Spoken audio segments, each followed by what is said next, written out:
शर्मा को न्याय दिलाने की मांग को लेकर भारी संख्या में लोगों ने कैंडल मार्च निकालकर खुर्जा उप जिलाधिकारी को सौंपा ज्ञापन। एनआरईसी महाविद्यालय प्रबंधन पर लगा गंभीर आरोप। मामला है महाविद्यालय खुर्जा का, जहां पर महाविद्यालय के शिक्षक संघ ने प्रोफेसर नेहा शर्मा की असामयिक मृत्यु पर महाविद्यालय प्रशासन तथा प्रबंधन द्वारा मानसिक रूप से प्रताड़ित करने तथा उनको गंभीर बीमारी से ग्रसित होने के बावजूद महाविद्यालय प्रबंधन से मांग करने के उपरांत भी शिक्षक कल्याण कोष से नेहा शर्मा को सहायता नहीं दी गई। जबकि प्रोफेसर नेहा शर्मा एक गरीब परिवार से आती है। कैंडल मार्च निकालने में सम्मिलित रहे शिक्षक संघ के पदाधिकारी ने बताया कि प्रत्येक शिक्षक से शिक्षक कोष के लिए धन काटा जाता है। जब ऐसी गंभीर अवस्था में भी सहायता न मिले तो फिर इस धन को काटने का क्या फायदा।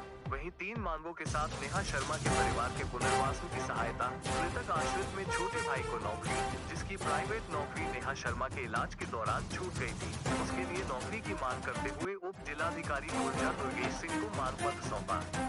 कैंडल मार्च में महाविद्यालय शिक्षक संघ तथा कर्मचारी संघ के पदाधिकारी के साथ अन्य कर्मचारी और शिक्षक समेत छात्र नेता, सामाजिक संगठन तथा महिला संगठनों ने सैकड़ों की तादाद में इकट्ठे होकर अपनी सहभागिता की। यहाँ पथ संचलन एनआरईसी महाविद्यालय से शुरू होकर जेल अड्डा चौराहे पर उप जिलाधिकारी दुर्गेश सिंह को ज्ञापन देकर संपन्न हुआ। हमारी एक साथी थी प्रोफेसर नेहा शर्मा, भौतिक विज्ञान विभाग में फिजिक्स डिपार्टमेंट में 2022 में अपना नियुक्ति लेकर के यहाँ पर आई थी कमीशन से। आप लोग जान रहे हैं कि कितना मुश्किल है इस बार सरकारी नौकरी पा जाना। आने के बाद में अपना बहुत ही सहज और सौम्य वो रही, अपना बहुत तरीके से अपना पूरा ड्यूटी करते हुए अपना जो है कार्य को अंजाम दे रही थी। लेकिन अनफॉर्चुनेटली अभी इस साल के शुरुआत में पता पड़ा कि वो कुछ बीमारी उनको हुई है। जब जाकर के उनकी बाकी जांचें हुई तो जून में जाकर के डिटेक्ट हुआ कि उन्हें न्यूरल ग्लियोमा, ब्रेन स्टेम का एक टाइप ऑफ कैंसर है, वो उनको डिटेक्ट हुआ।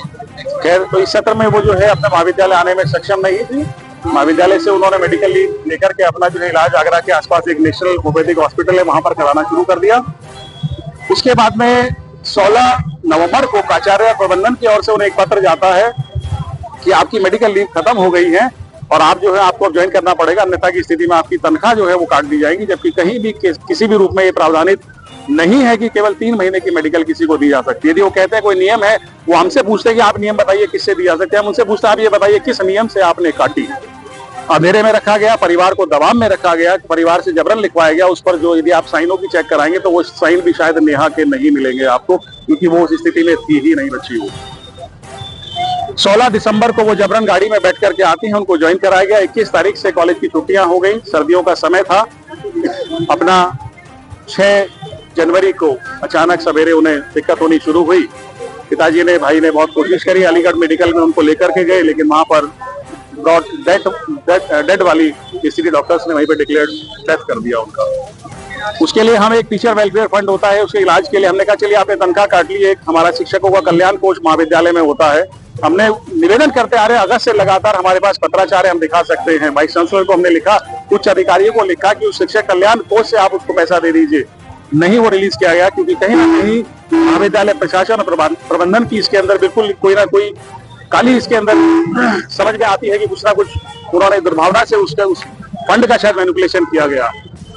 जब भी उनसे बात की जाती किसी बात पे तो कभी सीधा जवाब नहीं देना, साथियों को धमकाना। आज भी हमारे 25-30 साथियों को, शिक्षक साथियों को धमका करके कोतवाली बैठ करके वहां से फोन करवाए जा रहे हैं। जो बच्चे हमारे इस समर्थन में लगे थे, पूर्व छात्र या जो भी छात्र संघ अध्यक्ष रहे हैं या पुराने पदाधिकारी रहे हैं, कि भाई ठीक है तुम लोग यहाँ पर नहीं आओगे, नहीं तो तुम ऐसा करिए, तुम लोग तुरंत कोतवाली आइए। ये घटनाक्रम है। बाकी उनके पिताजी यहाँ पर साथ हैं, इनकी स्थिति आप देख लीजिए। बेहद गरीब परिवार से इतना संघर्ष करके खाली एकमात्र बच्ची थी उस परिवार में पढ़ी लिखी, जो लग करके लगा था किसी के अपने परिवार को वो ऊपर उठा देगी। उसकी आज इतनी दुर्भाग्यपूर्ण जो है अवस्था में उसकी डेथ हुई है। किसके नाम ज्ञापन दिया आपने, किसको दिया और क्या कार्रवाई की? मुख्यमंत्री जी के नाम हमने यहाँ से ज्ञापन प्रेषित किया है। निश्चित तौर पर हम चाहते हैं कि महाविद्यालय प्रबंधन और प्रशासन के खिलाफ जो है, जो भी नियम विरुद्ध उन्होंने काम किया है, उसके खिलाफ कठोर कार्रवाई होनी चाहिए।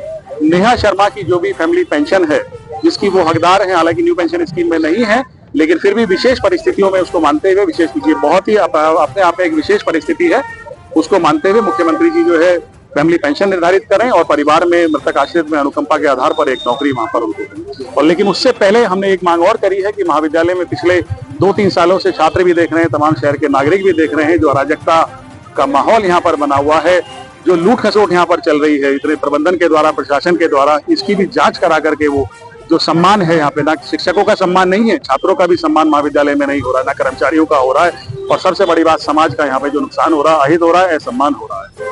तो ये सब हमारी ज्ञापन के अंदर 1.5 माह की सैलरी उसकी मौत से पहले जो उन्होंने महाविद्यालय प्रशासन ने काटी थी, वो इनके हाथ में है, उसको तुरंत रिलीज किया जाए। बाकी तो ऊपर से शासन व्यवस्था करेगा, लेकिन वो 1.5 माह की सैलरी तुरंत अपना रिलीज हाथ से महाविद्यालय से करिए।